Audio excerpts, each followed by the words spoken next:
Rob Thompson, Rudy James, R&R in the morning. Hey, good morning to you. Good morning, good morning. It's R&R in the morning, a Friday edition. We do it the right way on a Friday morning. We start with a bang, not a whimper. Brought to you by AA Best Bail Bonds. He is the head coach of your Dallas Cowboys, joining Rudy and Rob. Welcome aboard, Coach. How are you today? Good morning, gentlemen. How are you two doing today? Most importantly, we're doing well. You know, we're not the head coach of the wealthiest team in all of pro sports, but we're doing well, Coach. Whoa. Different introduction. Hey, man, you know, Coach, back when you first got into this business, if I would have told you that you'd win a Super Bowl in Green Bay, then you go on to be the coach of the Dallas Cowboys, what would you have told me? I would just say what a blessed journey, and I think just like anything, it's just being in touch with this great opportunity. So I mean, I think having humility and being grateful. I'm not going to sit here and tell you I dreamt about it, you know, as far as being the Packer head coach and the Dallas Cowboys head coach, by no means, but you know, I was confident when I got started that I was going to able to grow and hopefully have some opportunities in this league. So, but I just think it's an example if you put your mind to it, and this is a phenomenal business to be a part of, and but most importantly, we get to compete, and competition is, as we all grow up with, is something we all enjoy. But to still be able to do this at this age is awesome. I'm very blessed. He's in pretty good shape for the shape he's in. That is head coach Mike McCarthy of the Dallas Cowboys joining us here on San Antonio's Sports Star. You know, Coach, a little bye week, a little mini bye coming off a nice break.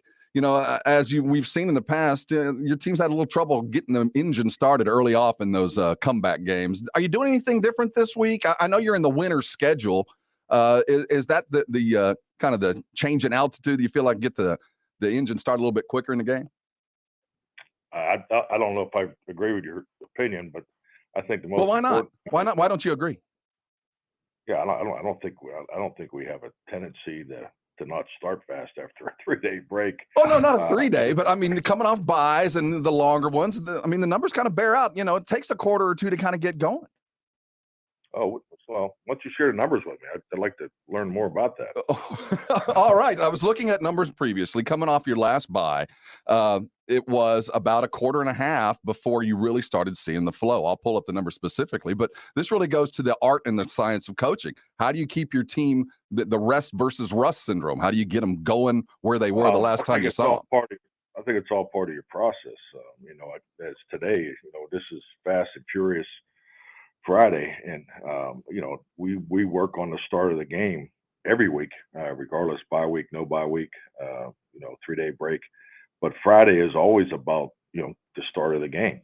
So I think our team, historically, has always done a good job coming out of the gate. I felt like just the scoreboard doesn't really always reflect how you're playing. So I'd like the way this team prepares, and I think we have a chance to even improve more. But our energy and the way we come out the gate is, I've been very, very comfortable with. I think this team has tremendous work ethic, focus. I worry more about sitting around all day waiting to play a game on Sunday night. Those are the kind of things I think are a bigger challenge than that's why I love noon games, because the team gets up, straps it up, takes the ankles, and goes and gets it. So I think those are more things that that I know I focus on when we think of scheduling and preparation and focus going into the start of the game. I'm glad you brought up the word focus, Coach, because Dak spoke earlier this week, and he kind of took exception to the word undisciplined. And my question for you is, he said it's more of a focus thing. Is there a fine line between focus and undisciplined? Or are they two totally different things? Well, I think it's another example of what they both look the same in certain spots. You know what I mean? Mm-hmm. So I think the biggest thing for us, and that's what makes this team such a joy to coach, this locker room, is that they see the growth. They see the opportunity in front of us. This is a very football-only focused team, which is a huge challenge. Focusing that way, here in Dallas. I mean, this is this is a big time arena to from a professional sports standpoint. But I think these guys have the understanding, and see the growth, and that's just going to be coming the discipline of of self evaluation. So and hey, this game's never been played perfectly, but it's playing your best, and that's what we strive for every week. Coach Mike McCarthy joining us here on San Antonio Sports Star. Coach, the sickness is not only traveling around everybody else's office, but yours too. It seems like the flu and everything else that we're dealing with, you are too. What's the status of your locker room? Are y'all wearing masks around the building too? Yeah, we have some people in mask, but yeah, we're definitely very cognizant and focused on it. And I think that, frankly, going back to the start of the conversation, that was probably the most important part for our team. It's a challenge to go Sunday, Thursday, but the benefits of having a couple of days, for really guys to catch up on their sleep, and and also because not only are we fighting it here, but our families are going through it also too. So. But yeah, I do like the way we were able to come out of it, and then we got 3 7-day preparation weeks in a row. So I like that from a routine standpoint. But we're just like everybody else. The flu cold season's here, and I think we've had 3 or 4 different types of illness that we're dealing with in our locker room. So it's no different, I'm sure, what you're dealing with down there in San Antonio. Yeah, Coach, you talked earlier this week about James Washington. With him set to return here soon, with Dak growing into the quarterback he's grown into, how different does he make your offense look once he's back in the fold? Well, I mean, I think the most important thing you said, Rudy J, is get him back in the fold. We really haven't had James as a full-time participant. I mean, he was injured early in training camp. He had some injuries in the OTA, so I'm excited just to see him get out there and get into the flow, and get connected with that, because as so much of the production of the quarterback and the perimeter guys is time working together, time on task, and we definitely have we got some makeup to do there with James and Dak. Coach Mike McCarthy here on San Antonio Sports Star. You feel like you're a Big Ten coach? You are running in against another stud running back, another 3-yard kind of cloud of dust kind of back. You getting tired of seeing these bell cow backs come at you week after week after week? I think that's our league, but definitely, I mean, Taylor's a big time back. I had a chance to watch him in college, and also, his ability to run between the tackles, I think, is exceptional. But he has that long speed to finish the run, so he's definitely a huge focal point for us. Looking on the other sideline, and Jeff Saturday coaching, being in his first season, what do you remember about your first season as a coach, as a head coach? There's only 32 of these jobs. What do you remember about it, and kind of feeling like it's got to feel like the weight of the world is on your shoulders? Yeah, I don't even know if you can really compare this, because I think it's a lot different. Yeah, you had paid some dues before you got your job. What's that? I said you had paid some dues before you got your gig. Well, I mean, I think that that part's obvious, but I'm talking more about timing. Gotcha. I mean, when you get a job opportunity, I mean, it's in January. You have a chance to build your staff, build your playbook, put your processes in, go through OTAs, and then you go through training camp. So I mean, it's a whole different feel. I can't really relate to what he's going through. I wonder who can, as Mike McCarthy here sits on San Antonio Sports Star. CeeDee Lamb's picking up the pace, 200-yard games in the last 3 outings, and you see Zeke with 4 touchdowns in 4 consecutive games. Is this the manifestation of the offense you saw back in training camp and OTAs and all that? Are we finally seeing what you thought you would see? I think we talked about this, up in Oxnard, just the ability to just feature these 2 guys. I think it's simple mathematics where you got 2 of your best players on offense, and they need to touch the ball. And I think we're doing a much better job this year of ball distribution. We're playing differently than we clearly played my first year here, and it took a while to get into this complementary football formula, and it's been working very well for us. Another guy that may be coming back here soon, coaching, is Tyron Smith. But you've talked a lot about how well your offensive line has played. I know Tyler Smith spent a lot of time in Oxnard at guard, but with Tyron coming back, Hall of Famer, leader, everybody we spoke to in Oxnard just glowed about him.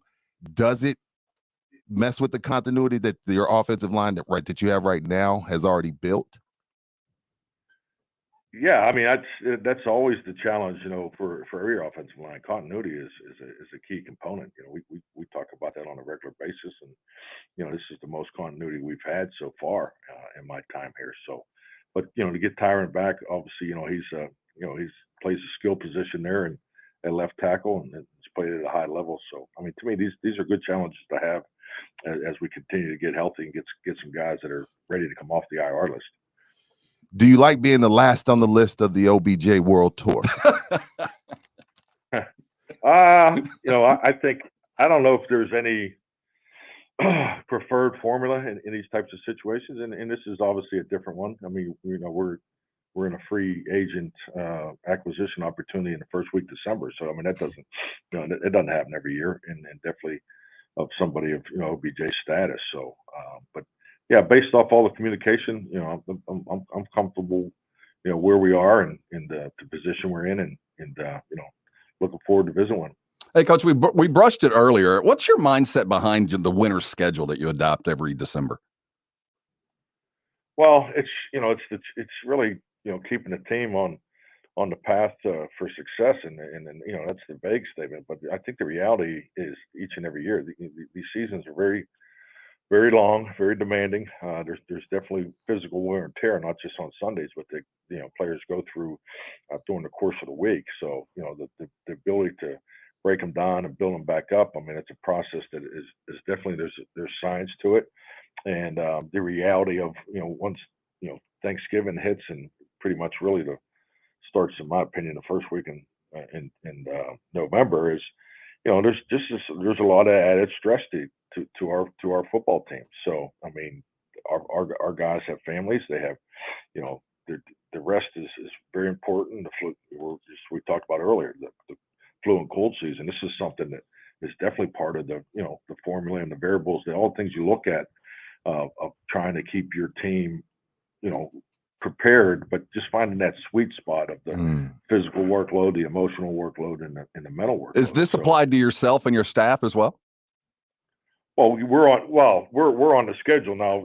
We've moved everything back 45 minutes, but we finished still the same time as we always did. So it's really designed on giving them an extra half an hour to sleep in the morning. But it's funny because the staff is still on the same.